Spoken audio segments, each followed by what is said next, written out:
Good afternoon, everybody. My name is Richard Fridge, Director of Enterprise Sales for EMEA here at Human. I'm joined by my colleague Mohammed Inshaf, who's one of our Senior Solutions Architects.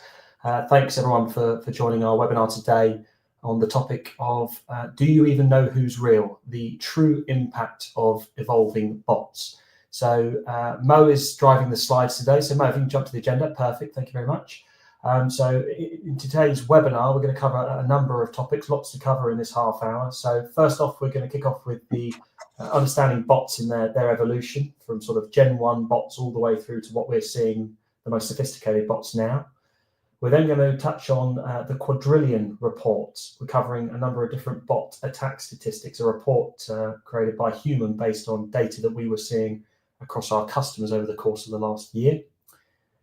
We're then going to move on to modern bots, their characteristics and techniques. So diving into some insights around the types of characteristics and techniques modern bots are using to try and evade detection. And then that moves us on nicely to why traditional detection is no longer sufficient. And finally, we're going to wrap up with a short summary on bot mitigation solutions, the benefits and the industry insights. So Mo, if we can move on to the bot evolution slide. Perfect, good stuff, thank you. So bots have come a long way over the course of the last sort of 5 or 6 years, from simple rule-based scripts to more sophisticated programs that can nowadays truly mimic human behavior. And this slide that you're looking at here sort of outlines the 4 key generations of bot evolution, all the way from the Gen 1, what we consider sort of the basic crawlers. These were bots, early bots that simply indexed or scraped content. And then we started to see slightly more sophisticated bots in the form of the Gen 2 bot. These were more advanced, executing scripted actions to automate attacks. Gen 3 bots were more browser emulators, we sort of coined them. These were bots capable of rendering JavaScript and mimicking browser behavior, all the way through to where we are today, where we've got the sort of the Gen 4 bot. These are the most advanced bots using AI and behavioral patterns that bypass traditional defenses. And at the same time, the distribution of these attacks has significantly evolved. We saw bots of old that were server-based. It was quite obvious to see that you have a huge spike of traffic to your website or your app or your API coming from a single geography, from a single IP address. And quite clearly, those were bot attacks, maybe some form of DDoS attack, all the way through to now where we're seeing these human mimicking Gen 4 bots coming from sort of Tor-based or residential IPs.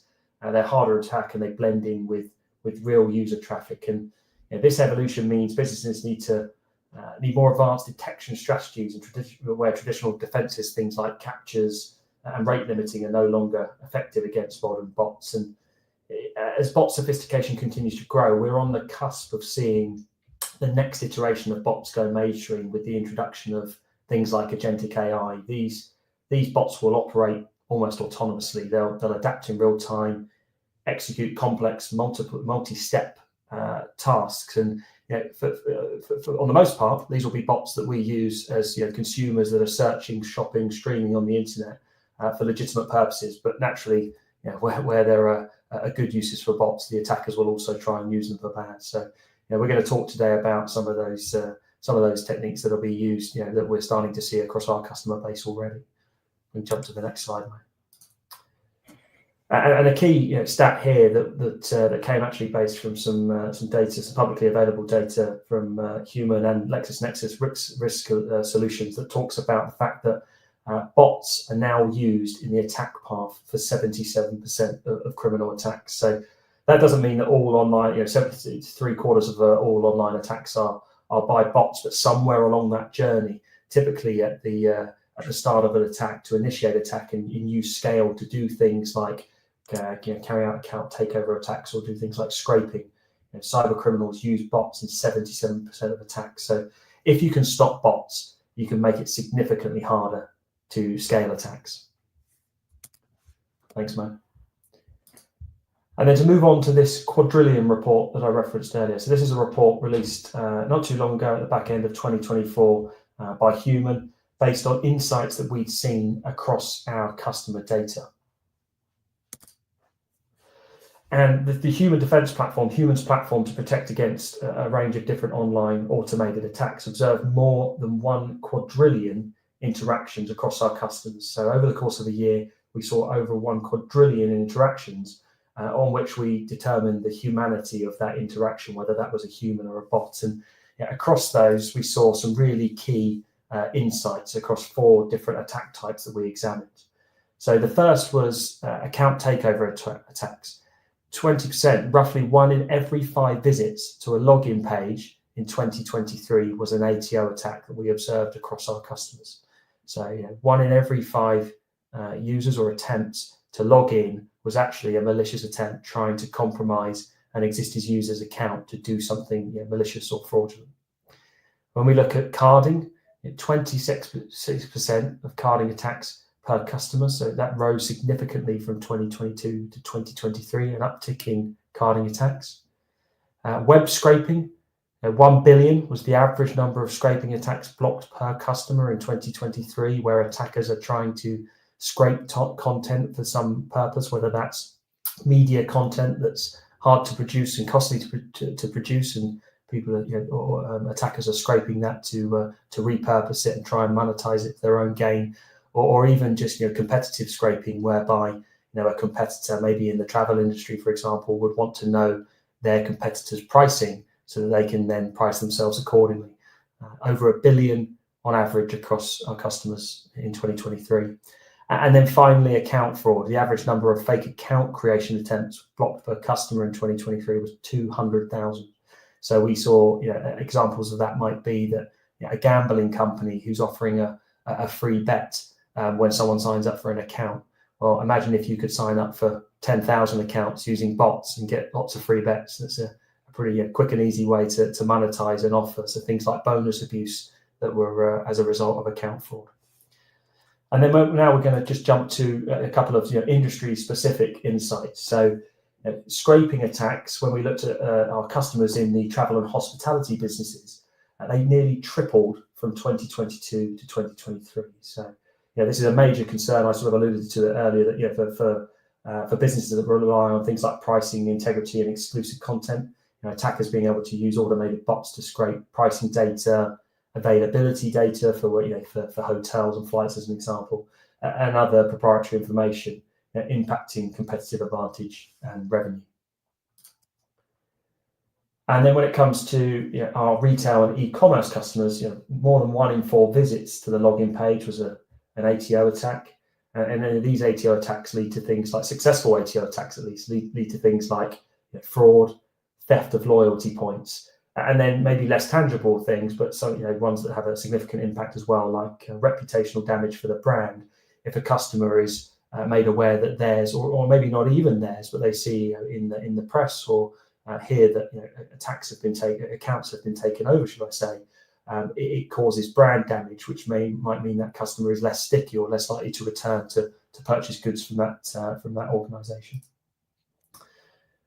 And our threat research team, across all of these insights, we actually researchers found more than 150 million new compromised pairs of login credentials in 2023. So in addition to the well-known databases of compromised credentials that are publicly available on the internet, we discovered over 150 million new pairs.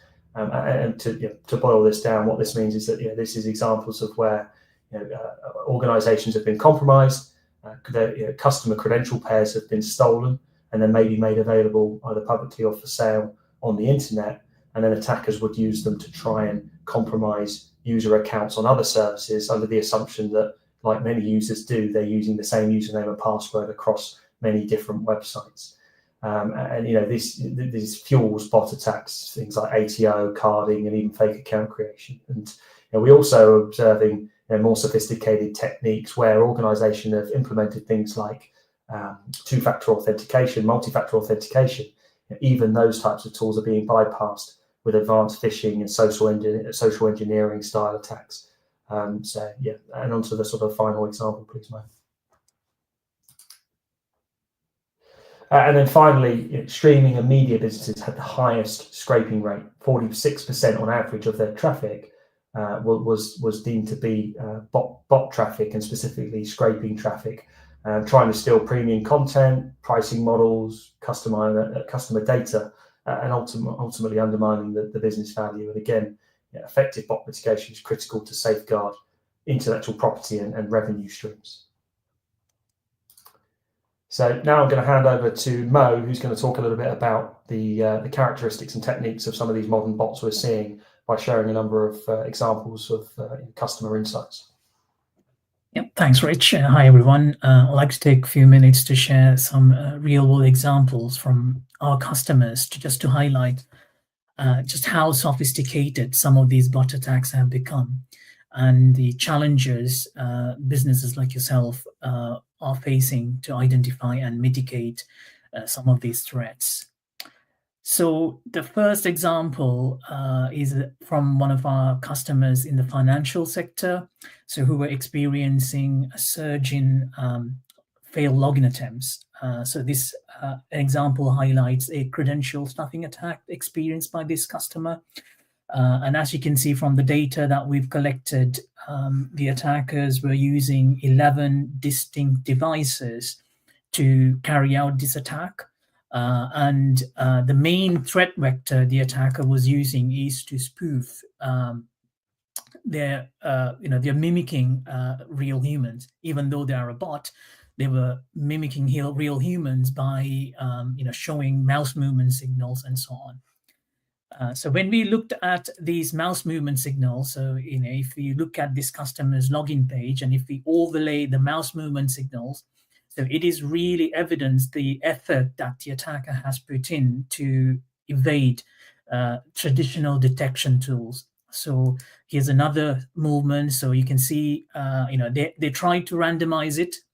So they've pre-recorded 40 unique mouse movement signals, like what I'm showing you here, to try to trick, perimeter-based detection technology to bypass and to carry out their credential stuffing attacks on their login interfaces. So here's another example from an online travel booking site. So this customer came to us because their competitors are constantly scraping their pricing information. And this customer did had some protection on the perimeter using some WAF, web application firewall. But here's an example how the WAF that the customer has put in place was evaded by these advanced, sophisticated bots. So what you're seeing here is a massive spike or surge in number of requests the attacker was sending to scrape the price information. And then you see here there's a gap in the traffic. The gap in the traffic is because their WAF kicked in and then started blocking this bot because they were sending so many requests from a single IP address. But what the bot then did, it reconfigured itself. And this is exactly what the kind of behavior we will expect to see more and more with these generative AI bots. So they will reconfigure and they came back to the site and they were constantly then scrape the price information. So when we discussed this with the customer, we asked the question, what was your WAF configured to block? And the customer's response was, the WAF is configured to block when it receives more than 10 requests from one single IP address. So as you can see here, the bot, while they got blocked, they reconfigured themselves so that they never triggered that 10, or they never went beyond sending more than 10 requests, so that they will never get detected by that WAF rule the customer has put in place. And they were continuously able to then scrape the site and continuously able to get the customer's intellectual property, which is their pricing information. So here's another example from an e-commerce website, and as you can see, this looks like a normal user. When we looked at the user agent that is being used, it looks like a normal user using a mobile device to browse women's clothes. And when you look at the IP address information, it's coming from a residential broadband IP, and then everything looks normal when you look at it from the outside. But what happens is when this particular user, when they're happy to check out, once they add the items to the basket, and when they are happy to check out, and when they log in to their account, we observed that the bot then takes over that session and scrape the sensitive data that is found within the account. So the bot remained dormant, not revealing itself while the user does their general browsing. So they're not revealing their cards there. But as soon as the user logs in, or as soon as a sensitive transaction is about to be made, the bot become active and it goes and scrape the sensitive data from, for an example, in this case. So you can see the bot got activated when the user logged into their account, and then again when the user logged into the account and moved to the saved card page, the bot was able to then go and scrape whatever the content inside that page and exfiltrate that information to the attacker's domain. So why, I think we mentioned a couple of times WAF. So why some of these traditional tools like perimeter-based layer 7 firewalls you may have, or traditional bot detection technologies that comes with a content delivery network like a CDN, why are they not effective in detecting these sophisticated bots? So one of the main reasons why is the scale of the attacks that we are seeing. So here's another example, again, that we observed from one of our e-commerce customers. So as you can see, the attack only took place for an hour, so between 6 p.m. and 7 p.m. And during that time, you can see the number of requests that bot was making. So the bot was sending over 17 million requests within that period of time. And these requests were not coming from a single IP address or a single device.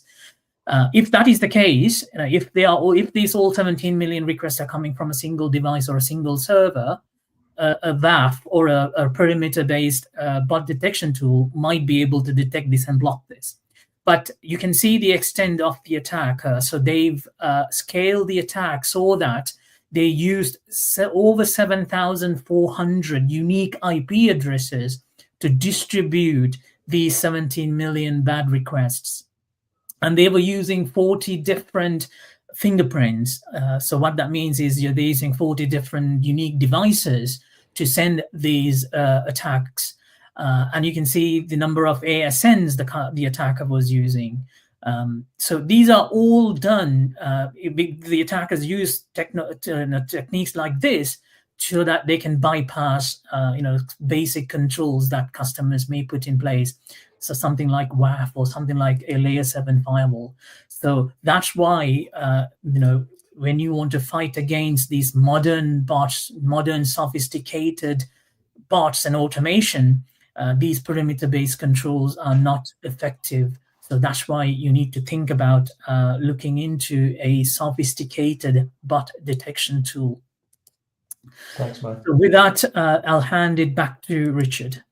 Yeah, before we jump into the sort of bot mitigation solutions and benefits and industry insights, Mo, there's just another story that just came to mind, actually. We don't have a slide for it there, but when you were sharing some of those customer stories, it reminded me of one that I think was one of the most interesting ones that I've seen that's probably worth sharing as well, is a fintech organization that we work with, who is a B2C organization. They allow their customers to transfer funds and money and stuff like that to family members. And it just came to my mind of a really interesting story that they shared with us, whereby some attackers, they put in place multi-factor authentication, two-factor authentication, to stop attackers from carrying out account takeover attacks. And that was somewhat successful in getting rid of a large chunk of the noise. But when they implemented the two-factor authentication solution, they gave customers the option to sign up with their own authentication app, like Google Authenticator or Duo or something like that. They gave the option of an SMS text message, but also the option for accessibility purposes for a telephone call. Basically, someone would log in with their username and password, and then they would choose the option of being able to receive a call, and on that call, an automated message would read out the two-factor 6-digit code, for example. And what the attackers realized was that that two-factor authentication dialed service would call any number. So what the attackers did was they en masse created lots of fake dummy accounts, and they put the telephone number as a premium rate telephone number registered to them, the attacker, and then they just continued to fake login attempts, choosing the call me with the two-factor authentication code option. And in doing so, that triggered the two-factor authentication solution to call this premium rate number, the cost of which was tens of dollars every time it was called. So the attackers were blocked as a result of not being able to carry out account takeover attacks anymore because of this two-factor solution. But they actually figured out a way of monetizing the good work that the organization had put in by putting in place the two-factor authentication solution by setting up this premium rate number. And I think, if memory serves me correctly, the cost to the organization as a result of their two-factor service calling this premium rate number that the attackers had set up was somewhere in the region of around $300,000 for 1 month was the bill that was landed on their desk. So it just goes to show the many ways in which attackers will try and game the system or monetize these attacks, and they'll even repurpose and retool in the event of putting different sort of blocking mechanisms in place. So just thought that was a useful one to share as well. But maybe we can jump into the next slide now, Mo, where we'll talk about bot mitigation solutions. So I think based on what Mo shared there around some of these sophisticated techniques that are being used, it's evident that the more traditional solutions such as a CDN or a web application firewall are now falling behind when it comes to being able to detect the most sophisticated bots, and that doesn't even factor in some of those agentic AI-driven bots that we're going to start to see, such as Operator by OpenAI as an example, that are going to probably be mainstream at the rate at which we're seeing agentic AI and AI in general evolve. It's probably not going to be too many more months before we start to see these types of bots become mainstream and used by the likes of you and I to carry out everyday tasks. So I think it proves the need for a more sophisticated bot solution like that of the human platform and the human defense platform that we've made some references to today. And what you're seeing here on the screen is a snapshot of the Forrester Wave bot management report that came out in Q3 2024, showing human as one of the leaders in this space. What's important to note is that this report comes out on average every 2 years. And in the last 3 reports, so over the last 6 years, the only consistent leader that has remained a leader in all of those reports is human. So as the market has changed and evolved, other solutions have come and gone. Some have moved up to the leader's spot and then moved back out. We've been a consistent leader, showing our leadership position and our strength in staying abreast of the ever-evolving space that is bots and automated cyber attacks. And hopefully that puts us in good stead to be able to stay ahead of the curve when it comes to these even more sophisticated bots that I've just made reference to there, in the form of some of the future agentic AI stuff that is going to make, I think, the whole market really tricky, because of the fact that not only are we going to now need to see if it's a bot or a human visiting a website, but actually many of these bots will be genuine bots that are doing much more legitimate activities that you would want to allow on your site, but you're going to need to be able to detect them and allow them in a sophisticated way. And just Mo, if you just jump to the next slide, I suppose that it's great to hear what the likes of Forrester think of us and the analysts, but the proof is in the pudding. And arguably, what's more important is the fact that that we've got an array of happy customers that lean on us to help protect their most their digital properties from attacks. So you can see a whole range of customers there, some of the world's leading brands that rely on human to protect them against automated attacks and abuse online. So if we jump to the next slide, Mo, that brings us to a summary. And I just like to say thank you on behalf of Mo and myself. Thank you everyone for joining us today. If you recognise some of the things that we've touched on there impacting your organisation, or you want to learn a little bit more about human and how we might be able to help you, feel free to reach out. You can visit our website, humansecurity.com, email me personally, or feel free to connect with us on LinkedIn. And really appreciate your time. All the best.